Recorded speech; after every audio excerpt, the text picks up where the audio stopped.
Screams.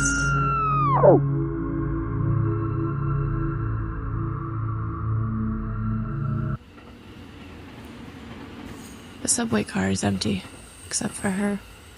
She sits across from me, knees together, hands folded like she's in church. Her hair is stringy and black and wrong.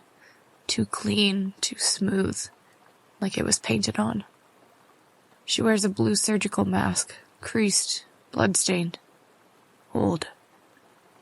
She's not looking at me, but I know she's here for me. My phone has no signal, the ads are all static, the lights above us flicker in a rhythm that reminds me of a dying heartbeat. I try to look away.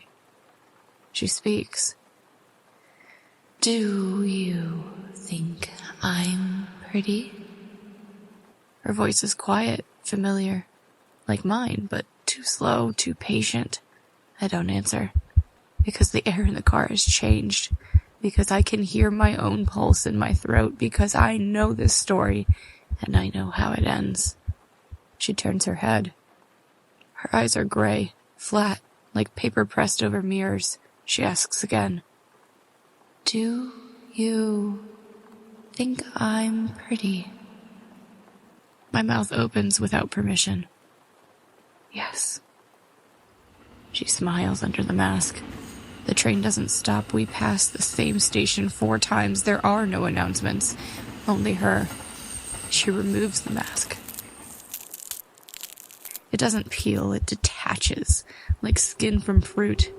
Her mouth is open too wide, split from ear to ear, glistening, raw. No blood, just red and red and red, and teeth that do not belong in a human face. Her lips twitch. How about now? She moves closer, not walking, not floating, just closer. My feet won't move. My hands are glued to my knees. Her breath smells like antiseptic and rot and sugar. She leans in, tilts her head. You lied the first time. She slides her hand into my lap.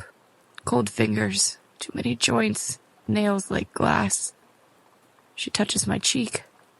And with a voice that sounds like mine cracking open, she says, let me make you beautiful. I scream, but the train eats the sound. She reaches into her coat and pulls out something long and silver and stained with old sorrow. And then the lights go out.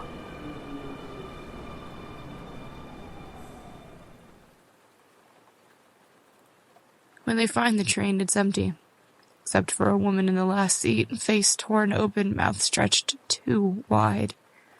Eyes still wet, still afraid. A blue mask folded neatly in her lap.